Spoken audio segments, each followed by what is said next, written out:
संस्कृताय नमो नमः। अहं रेणुजा अस्मि।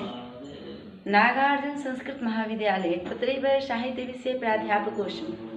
अद्य महाकवि भासप्रणीतं प्रतिमानाटकं महाकवि भासस्य संबंधे वदिष्यामि।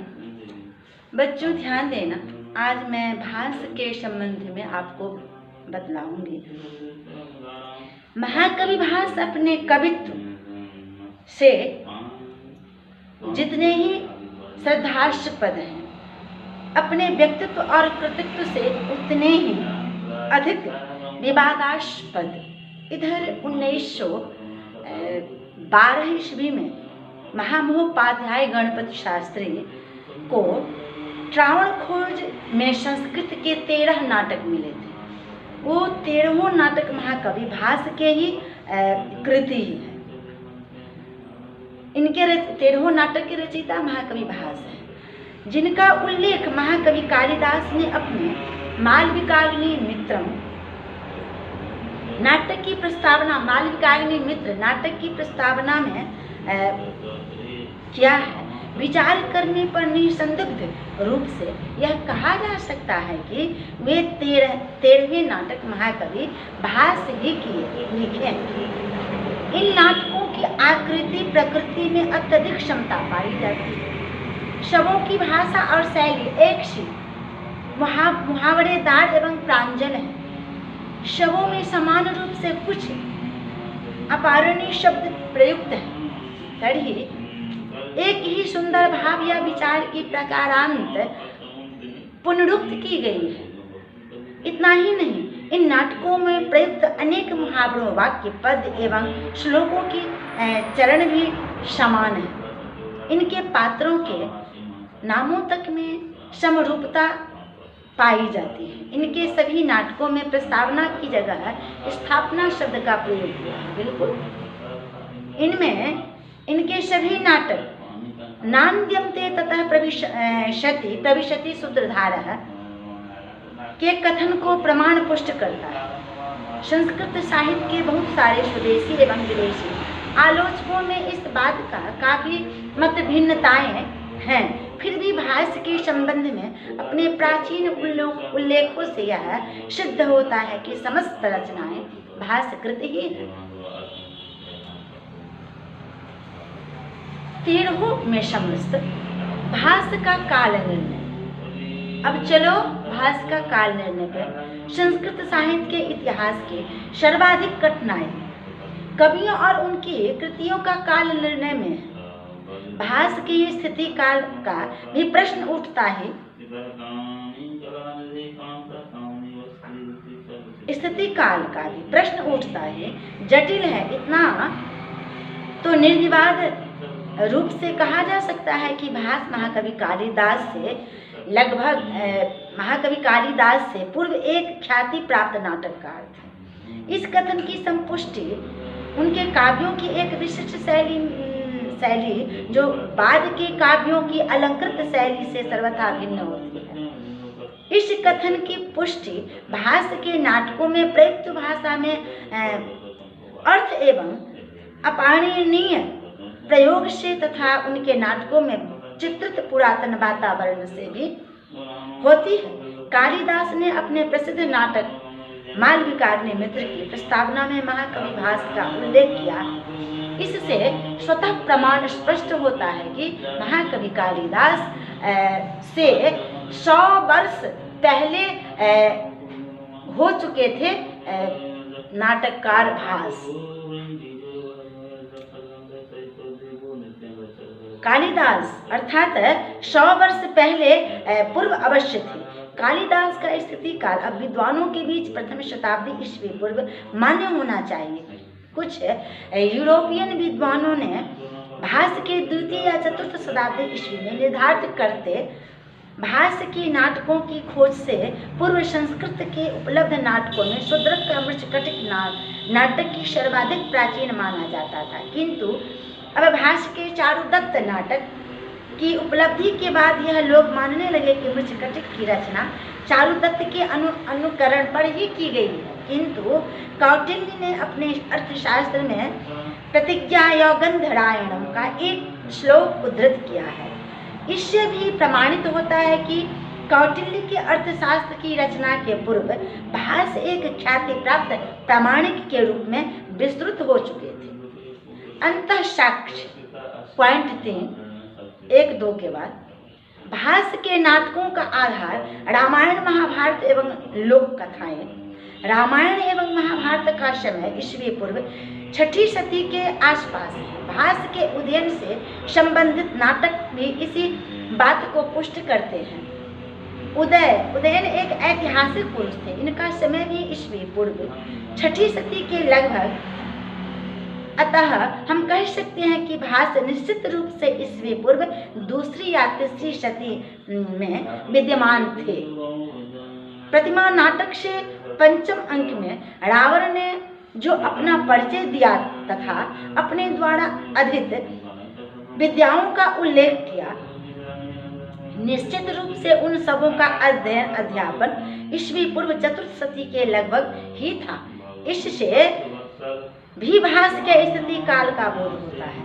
प्रतिमा नाटक में चित्रित राजवंश नंद वंश के समकालीन है। रामगिरी का राजधानी के रूप में एवं पाटलिपुत्र का एक सामान्य नगर के रूप में चित्रित करना भी इस बात का प्रमाण कि भास 5वीं सदी से पूर्व से बहुत पीछे थे। 5वीं सदी ईस्वी पूर्व से बहुत पीछे थे। सामाजिक दशाओं का चित्रण भी इनकी प्राचीनता ही सिद्ध करता है। चूँकि प्रतिमा नाटक में उल्लिखित मंदिरों के घेरे में बालू डालने की प्रथा आपतस्तंभ ईस्वी पूर्व 4th सदी के ग्रंथ में ही मिलती है। देवकुल की स्थापना जिसमें मृत राजाओं की प्रतिमा रखी जाती थी,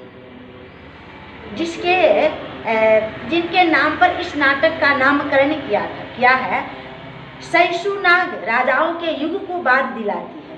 इसमें भी इनकी प्राचीनता सिद्ध होती है। भरतवाक्य में हिमालय से लेकर विंध्याचल तक एक छत्र राज्य का उल्लेख भी प्रायः नंदवंशीय नरेश की ही स्मृति है। बाह्य साक्ष्य पॉइंट नंबर 4 बाणभट्ट 7वीं सदी के भास के नाटक चक्र की विशिष्टता का उल्लेख किया है। बामन ने स्वप्न वासव दत्ता के 4th अंक के 3रे श्लोक के कुछ शब्दों को बदलकर के उदाहरण में संग्रहित किया है। बामन ने ही अपने ग्रंथ में चारुदत्त प्रथम अंक के 2य श्लोक तथा प्रतिज्ञा योगंधरायण के 4th अंक के 2रे श्लोक को भी अपने ग्रंथ में उद्धृत किया है। शूद्रक ने अपने मृच्छकटिक का निर्माण भास के चारुदत्त को सामने रखकर ही किया था। कालिदास के अतिरिक्त अश्वघोष ने अपने बुद्ध चरित में भास के प्रतिमा नाटक के एक श्लोक को ज्यों के त्यों रखा है, अर्थात ज्यों का त्यों उल्लेख किए हैं। इस प्रकार अंतः बाह्य साक्ष्य के आधार पर इस निष्कर्ष पर आते हैं कि भास का स्थिति काल निश्चय ही ईस्वी पूर्व 2य या 3य सदी अवश्य है।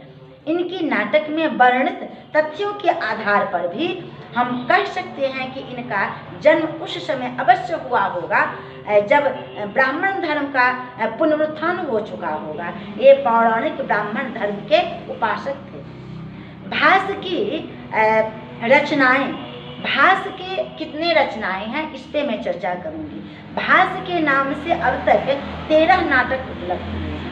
इन नाटकों में भास की मौलिकता एवं अनूठी कल्पना शक्ति एवं अद्भुत नाट्य कला कुशलता का परिचय मिलता है। इन नाटकों की सर्वप्रथम हम 2 तरह से वर्गीकृत कर सकते हैं।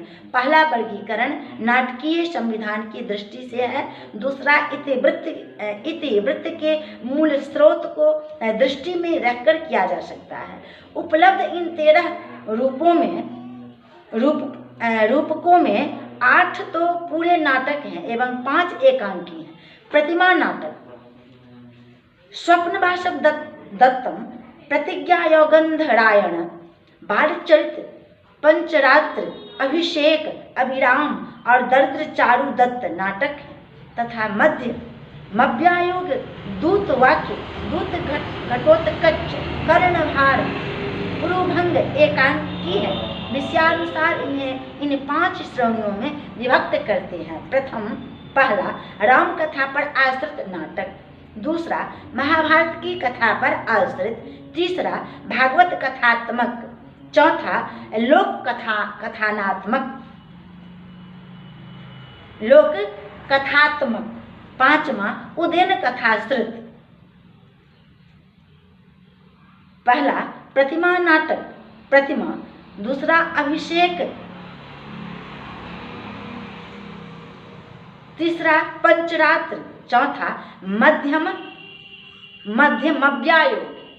मध्यमव्यायोग, पांचवा दूत घटोत्कच कर्णभार, छठा कर्णभार, सातवां दूत वाक्य, आठवां अणुभंग, नौवां बाल चरित्र, 10वां दरिद्र चारुदत्त, 11वां अभिमारक, 12वां प्रतिज्ञा यौगंधरायण, 13वां स्वप्नवासव दत्तम।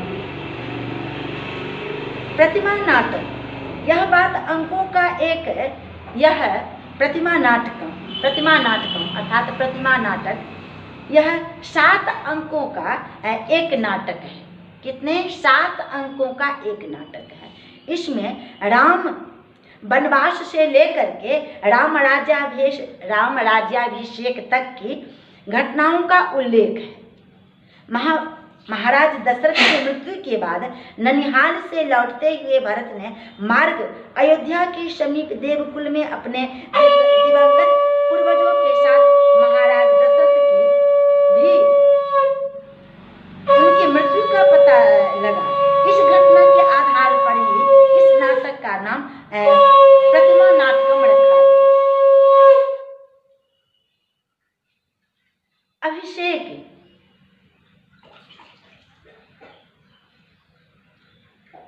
यह 6 अंकों का एक नाटक है। इसमें रामायण के किष्किंधा सुंदर एवं लंका कांड। अभिषेक नाटक यह 6 अंकों का एक नाटक है। इसमें रामायण की किष्किंधा सुंदर एवं लंका कांड की कथा का वर्णन है। पंचरात्र, यह 3 अंकों का छोटा समवकार है। इसमें महाभारत की छोटी सी घटना का भिन्न प्रकार से वर्णन किया है। दुर्योधन ने प्रतिज्ञा की थी कि यदि अज्ञातवासी पांडव 5 रात के भीतर मिल जाए तो उन्हें आधा राज्य दे दूंगा। द्रोण के सत्य प्रयास से पांडव मिल गए और उन्हें आधा राज्य भी दे दिया गया। मध्यमव्यायोग, यह एक अंक है व्यायोग। इसकी कथा महाभारत से ली गई है। भीम ने एक भयंकर राक्षस से ब्राह्मण पुत्र की रक्षा किस तरह की है उसी का वर्णन है। दूत घटोत्कच, यह एक एकांकी है। यह भी महाभारत की कथा पर आश्रित है। श्री कृष्ण ने घटोत्कच को दूत बनाकर दुर्योधन के निकट भेजा है। अरुभंग, यह भी एकांकी है। इसमें भीम और दुर्योधन की गदा युद्ध का वर्णन है। इसमें दुर्योधन की कर्ण मृत्यु का प्रसंग उल्लिखित है। कर्णभार, इस एकांकी में कर्ण ने ब्राह्मण वेशधारी इंद्र को अपना कवच कुंडल दान में दिया है। दूत वाक्य, यह एक एकांकी व्यायोग है। श्री कृष्ण ने पांडवों की ओर से कौरवों के पास संधि संदेश दिया है और उन्हें वहां से विफल लौटना पड़ा। बाल चरित्र, 7 अंकों का यह एक नाटक है। इसमें श्री कृष्ण के जन्म से लेकर के कंस वध तक की कथा वर्णित है। कंस वध तक की कथा वर्णन है। अभिरामक, यह 6 अंकों का एक नाटक है। इसमें राजकुमारी कुंती तथा राजकुमार अभिमारक की प्रणय गाथा का वर्णन है। दरिद्र चारुदत्त, इस प्रकरण में धनहीन किंतु चरित्रनिष्ठ ब्राह्मण कुमार चारुदत्त एवं वनिता बसंत सेना का आदर्श प्रेम वर्णित है। प्रतिज्ञा यौगंधरायण, यह 6 अंकों का एक नाटक है। इसमें मंत्री यौगंधरायण की कुशलता के कारण उदयन एवं वासवदत्ता के रहस्यमय विवाह का वर्णन है। यदा संस्कृताय नमो नमः।